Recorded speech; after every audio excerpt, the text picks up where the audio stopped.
ಎಲ್ಲರಿಗೂ ನಮಸ್ಕಾರ. ಈಶಾನ್ಯ ಪದವೀಧರ ಕ್ಷೇತ್ರದ ನಮ್ಮ ಅಭ್ಯರ್ಥಿಗಳಾಗಿರ್ತಕ್ಕಂಥ ಅಮರನಾಥ್ ಪಾಟೀಲ್ ರವರ ಪರವಾಗಿ ಮತಯಾಚನೆ ನಿಮಿತ್ತ ಇವತ್ತು ನಮ್ಮ ಕಲ್ಯಾಣ ಕರ್ನಾಟಕದ ಹೆಮ್ಮೆಯ ಶಿಕ್ಷಣ ಸಂಸ್ಥೆ HKE ಸೊಸೈಟಿಗೆ ಬಂದಿರತಕ್ಕಂಥದ್ದು.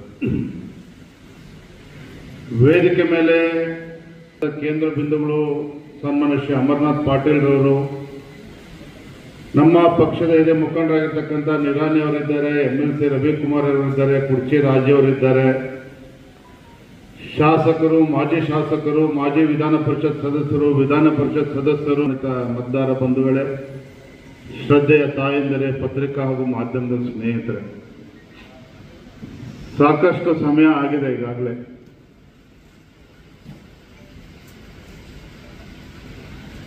ಜೀವ ಅತ್ಯಂತ ಕಷ್ಟಕರ ಸಂಗತಿ ಯಾವುದಪ್ಪ ಅಂತ ಹೇಳಿದ್ರೆ, ರಾಜಕಾರಣಿಗಳನ್ನ ನೋಡ್ತಕ್ಕಂಥದ್ದು. ನಮಗೇನು ಬೇಸರ, ನಾವೆಲ್ಲರೂ ರಾಜಕಾರಣಿಗಳು ಒಬ್ರಿಗೊಬ್ರು ನೋಡ್ಕೊಳ್ತಾನೆ ಇರ್ತೀವಿ. ನಿಮ್ಮನ್ನು ಉದ್ದೇಶಿಸಿ ಮಾತನಾಡ್ತಾ ಇದ್ದೇನೆ. ರಾಜಕಾರಣಿಗಳು ಅಂತ ಹೇಳಿದ್ರೆ ಬೇಸರ ಆಗ್ತದೆ. ಇನ್ನು ರಾಜಕಾರಣಿಗಳ ಮಾತು ಕೇಳಬೇಕು ಅಂತ ಹೇಳಿದ್ರೆ ಅದು ಇನ್ನೂ ಹೆಚ್ಚು ಕ್ಲಿಷ್ಟಕರ. ಆದ್ರೆ ನಿಮ್ಮ ಅದೃಷ್ಟನೋ ದುರಾದೃಷ್ಟನೋ ನನಗಂತೂ ಗೊತ್ತಿಲ್ಲ. ನಿಮ್ಮ ಸಂಸ್ಥೆ ಅಧ್ಯಕ್ಷರು ವೇದಿಕೆ ಮೇಲೆ ಇದ್ದಾರೆ. ನಾನು ಮಾತನಾಡಿ ಮುಗಿಸೋ ತನಕ ನೀವು ಯಾರು ಕೂಡ ಎದ್ದು ಹೋಗೋಗಿಲ್ಲ, ಯಾಕಂದ್ರೆ ಅಧ್ಯಕ್ಷರು ನೋಡ್ತಾ ಇರ್ತಾರೆ. ಸೊ ನಿಮ್ಗೆ ಇಷ್ಟ ಇದೆಯೋ ಇಲ್ವೋ ಅಥವಾ ಕಷ್ಟ ಆಗ್ತದೆಯೋ ಗೊತ್ತಿಲ್ಲ, ಆದರೆ ಅನಿವಾರ್ಯವಾಗಿ ಕೂರಲೇಬೇಕಾಗಿದೆ. ನಾನು ಕೂಡ ರಾಜಕಾರಣದಲ್ಲಿ ಬಹಳ ವರ್ಷಗಳಿಂದನೆಲ್ಲ ಬಂದ 5 ವರ್ಷಗಳಾಗಿದೆ ಅಷ್ಟೇ. ಬಹಳ ವಿಶೇಷ ಏನಪ್ಪ ಅಂತ ಹೇಳಿದ್ರೆ, 5 ವರ್ಷದ ಕೆಳಗೆ ಯಾರೋ ಮಾಧ್ಯಮದವರು ಅಥವಾ ಹಿಂಗೆ ಮೈಕ್ ಕೊಟ್ಟರು ಅಂತ ಹೇಳಿದ್ರೆ 5 ನಿಮಿಷ ಮಾತಾಡೋದಕ್ಕೂ ಕೂಡ ಕಷ್ಟ ಆಗ್ತಾ ಇದೆ. ಆದ್ರೆ 5 ವರ್ಷದಲ್ಲಿ ಎಷ್ಟು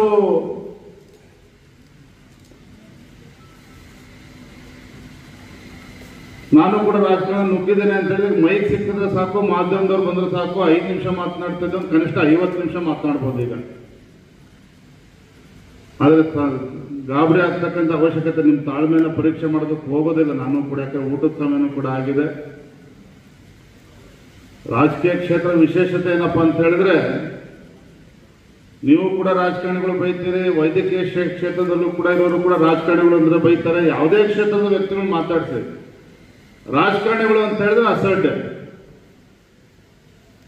ಕೊನೆಗೆ 50 ವರ್ಷ ಆದ್ಮೇಲೆ 60 ವರ್ಷ ಆದ್ಮೇಲೆ ಅವರೆಲ್ಲ ಕ್ಷೇತ್ರದಲ್ಲಿ ಅನುಭವನ ಪಡೆದುಕೊಂಡ್ಮೇಲೆ ನೀವು ಡಾಕ್ಟರ್ಸಿಗೆ ಕೇಳ್ರಿ, ಇಂಜಿನಿಯರ್ಸಿಗೆ ಕೇಳ್ರಿ, ಶಿಕ್ಷಕರನ್ನು ಕೇಳ್ರಿ, ಯಾವುದೇ ಫಿಲಂ ಫೀಲ್ಡ್ ಅಲ್ಲಿ ಇರ್ತಕ್ಕಂಥವ್ರನ್ನ ಕೇಳ್ರಿ, ಯಾರನ್ನೇ ಕೇಳ್ರಿ. ನೀವು ಬೆಂಗಳೂರಿಗೆ ಬಂದ್ರೆ ರಾಜಕಾರಣಿಗಳು ಮನೆ ಹತ್ರ ಇರ್ತಾರೆ. ಯಾಕೆಂದ್ರೆ MLA ಆಗಬೇಕು, MLC ಆಗಬೇಕು, MP ಆಗಬೇಕು ಅಂತೇಳಿ. ಅದು ಈಗ ಮಾತ್ರ ನಮ್ಮೆಲ್ಲರೂ ಕೂಡ ಬೈದಾಡ್ಕೊಳ್ತೀರಿ ನೀವು. ಅದೇ ವಿಶೇಷತೆ. ಆತ್ಮೀಯ ಬಂಧುಗಳೇ, ರಾಜ್ಯದ ಭಾರತೀಯ ಜನತಾ ಪಾರ್ಟಿ ಅಧ್ಯಕ್ಷನಾಗಿ ನನ್ನ ಕರ್ತವ್ಯ ಇದೆ ಇವತ್ತು. ನಮ್ಮ ಈಶಾನ್ಯ ಪದವೀಧರ ಕ್ಷೇತ್ರದ ನಮ್ಮ ಅಭ್ಯರ್ಥಿಗಳಾಗಿರ್ತಕ್ಕಂಥ ಸನ್ಮಾನ್ಯ ಶ್ರೀ ಅಮರನಾಥ್ ಪಾಟೀಲ್ ಅವರು ಸಜ್ಜನ ರಾಜಕಾರಣಿ. ಈ ಒಂದು ವಿಧಾನ ಪರಿಷತ್ ಚುನಾವಣೆಗೆ ಸ್ಪರ್ಧೆ ಮಾಡಿರ್ತಕ್ಕಂಥ ಸಂದರ್ಭದಲ್ಲಿ ತಮ್ಮೆಲ್ಲರ ಸಹಕಾರವನ್ನ ಪಡಿಬೇಕು, ತಮ್ಮೆಲ್ಲರ ಆಶೀರ್ವಾದನ ಪಡೆದುಕೊಳ್ಬೇಕು ಅಂತ ಹೇಳಿ ನಮ್ಮ ಅಭ್ಯರ್ಥಿಯ ಪರವಾಗಿ ನಾನು ಕೂಡ ಇವತ್ತು ತಮ್ಮ ಸಂಸ್ಥೆಯಲ್ಲಿ ಬಂದು ಮಾತನಾಡ್ತಾ ಇದ್ದೇನೆ. ಅಭ್ಯರ್ಥಿಗಳೇ ಮನವಿಯನ್ನ ಮಾಡಿದ ಹಾಗೆ ಅವರ ಒಂದು ಕ್ರಮ ಸಂಖ್ಯೆ 1 ಅಮರನಾಥ್ ಪಾಟೀಲ್ ನಮ್ಮ ಬಿಜೆಪಿ ಅಭ್ಯರ್ಥಿ ಅಂದಿದ್ದಾರೆ, JDS ಬೆಂಬಲಿತ ಅಭ್ಯರ್ಥಿ. ಅವರ ಕ್ರಮ ಸಂಖ್ಯೆ 1ರ ಮುಂದೆ 1 ಮಾತ್ರ ಬರಿಬೇಕಷ್ಟೇ. ಆ ಬಾಕ್ಸ್ ಅಲ್ಲಿ 1 ಮೇಲಿಗೆ ಟಚ್ ಆದ್ರೂ ಕಷ್ಟ, ಕೆಳಗೆ ಟಚ್ ಆದ್ರೂ ಕಷ್ಟ, ಆ ಬಾಕ್ಸಿನ ಹೊರಗೋದ್ರೂ ಕೂಡ ಕಷ್ಟ, ಯಾಕಂದ್ರೆ ಇನ್ವ್ಯಾಲಿಡ್ ಆಗ್ತದೆ. ಮತ್ತೆ ಮತದಾನ ಸಮಯ ಬಹಳ ಪ್ರಮುಖವಾಗಿರ್ತಕ್ಕಂಥ ಅಂಶ ತಾವು ಗಮನಿಸಬೇಕಾಗಿರ್ತಕ್ಕಂಥದ್ದು. ಮತದಾನ ಸಮಯ ಇರ್ತಕ್ಕಂಥದ್ದು ಬೆಳಗ್ಗೆ 8 ಗಂಟೆಯಿಂದ ಸಂಜೆ 4 ಗಂಟೆವರೆಗೆ ಮಾತ್ರ. ಯಾಕೆಂದ್ರೆ ಮೊನ್ನೆ ತಾನೇ ತಾವು ಲೋಕಸಭಾ ಚುನಾವಣೆಗೂ ಕೂಡ ಮತದಾನ ಮಾಡಿದ್ದೀರಿ, ಬೆಳಗ್ಗೆ 7 ಗಂಟೆಯಿಂದ ಸಂಜೆ 6 ಗಂಟೆವರೆಗೂ ಸಹ. ಆದ್ರೆ ಈ ಒಂದು ವಿಧಾನ ಪರಿಷತ್ ಚುನಾವಣೆ ಮತದಾನದ ಸಮಯ ಬೆಳಗ್ಗೆ 8 ಗಂಟೆಯಿಂದ ಸಂಜೆ 4 ಗಂಟೆ ಮಾತ್ರ. ಮೊದಲ ಪ್ರಾಶಸ್ತ್ಯದ ಮತವನ್ನ ಕೊಡೋದರ ಮುಖೇನ ತಮ್ಮೆಲ್ಲರಿಗೂ ಕೂಡ ಧ್ವನಿಯಾಗಿ ಸೇವೆ ಸಲ್ಲಿಸ್ತಕ್ಕಂಥ ಒಂದು ಅವಕಾಶವನ್ನ ನಮ್ಮ ಬಿಜೆಪಿ ಅಭ್ಯರ್ಥಿ ಮಾನ್ಯ ಅಮರನಾಥ್ ಪಾಟೀಲ್ ಅವರಿಗೆ ನೀಡಬೇಕು ಅಂತಕ್ಕಂಥ ಮನವಿಯನ್ನ ಈ ಸಂದರ್ಭದಲ್ಲಿ ಮಾಡ್ತಾ ಇದ್ದೇನೆ. ದೊಡ್ಡ ಅಂತರದಲ್ಲಿ ಗೆಲ್ಲೋದಕ್ಕೆ ತಾವೆಲ್ಲರೂ ಕೂಡ ಸಹಕಾರನ ಕೊಡಬೇಕು, ಬೆಂಬಲವನ್ನ ನೀಡಬೇಕು ಅಂತಕ್ಕಂಥ ಮನವಿಯನ್ನ ನಾನು ತಮ್ಮೆಲ್ಲರೂ ಕೂಡ ಈ ಸಂದರ್ಭದಲ್ಲಿ ಮನವಿಯನ್ನು ಮಾಡೋದಕ್ಕೆ ಇಚ್ಛೆ ಪಡ್ತೇನೆ. ನಾನು ಈ ವೇದಿಕೆ ಮೂಲಕ ರಾಜಕಾರಣವನ್ನು ಮಾತನಾಡ್ತಕ್ಕಂಥ ಪ್ರಯತ್ನ ಮಾಡೋದಿಲ್ಲ. ಆದ್ರೆ ನಾವು ಯಾವುದೇ ಕ್ಷೇತ್ರದಲ್ಲಿ ಇದ್ದರೂ ಸಹ ಈ ರಾಜ್ಯದಲ್ಲಿ ಆಗ್ತಾ ಇರ್ತಕ್ಕಂಥ ಅಥವಾ ಆಗು ಹೋಗುಗಳ ಬಗ್ಗೆ ನಮಗೆ ಮಾಹಿತಿಗಳು ಇರಬೇಕು ಅಂತಕ್ಕಂಥದ್ದು ನನ್ನ ಅಭಿಲಾಷೆ. ರಾಜ್ಯದಲ್ಲಿ ಕಾಂಗ್ರೆಸ್ ಸರ್ಕಾರ ಬಂದು 1 ವರ್ಷ ಆಗಿದೆ. ಅಭಿವೃದ್ಧಿಯ ಬಗ್ಗೆ ನಾವು ಮಾತನಾಡೋದಕ್ಕೆ ಹೋಗೋದಿಲ್ಲ. ಕಾರಣ ಅಂದ್ರೆ ಕಳೆದ 1 ವರ್ಷದಿಂದ ಅಭಿವೃದ್ಧಿಯನ್ನು ಕೂಡ ಮಾಡೋದಕ್ಕೆ ಸಾಧ್ಯನೇ ಆಗಿಲ್ಲ ಸರ್ಕಾರದಲ್ಲಿ. ಆದ್ರೆ ಶಿಕ್ಷಣ ಕ್ಷೇತ್ರದ ಬಗ್ಗೆ ನಾನು ಮಾತನಾಡ್ತೇನೆ.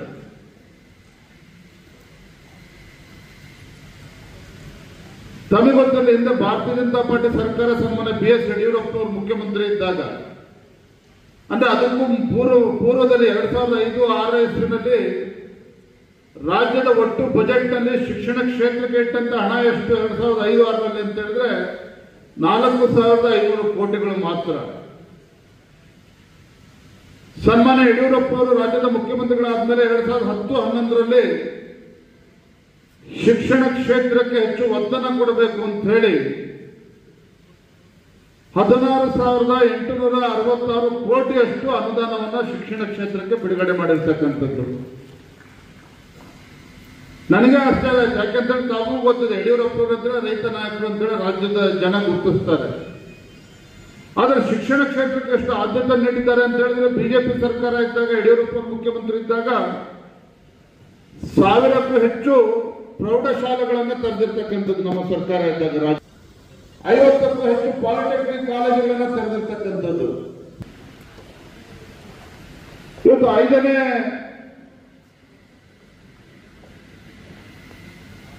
ಫಿಫ್ತ್ ಪೇ ಕಮಿಷನ್ ಅನ್ನ ಯಥಾವತ್ತಾಗಿ ಇಂಪ್ಲಿಮೆಂಟೇಷನ್ ಆಗಿರ್ತಕ್ಕಂಥದ್ದು ನಮ್ಮ ಬಿಜೆಪಿ ಸರ್ಕಾರ ಇದ್ದಾಗ.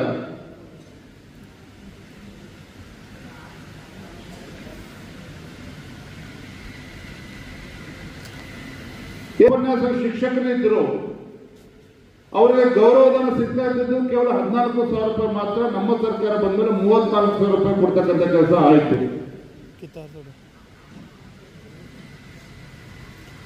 ನಾನು ನಮ್ಮ ವಿಧಾನ ಪರಿಷತ್ ಸದಸ್ಯರ ನಮ್ಮ ರವಿಕುಮಾರ್ ಜೊತೆ ಮಾತನಾಡಿದ್ದೆ. ತಮಗೊತ್ತಿರಲಿ, UPA ಸರ್ಕಾರ ಇದ್ದಾಗ ಇಡೀ ದೇಶದಿದ್ದದ್ದು ಕೇವಲ 385 ಮೆಡಿಕಲ್ ಕಾಲೇಜು.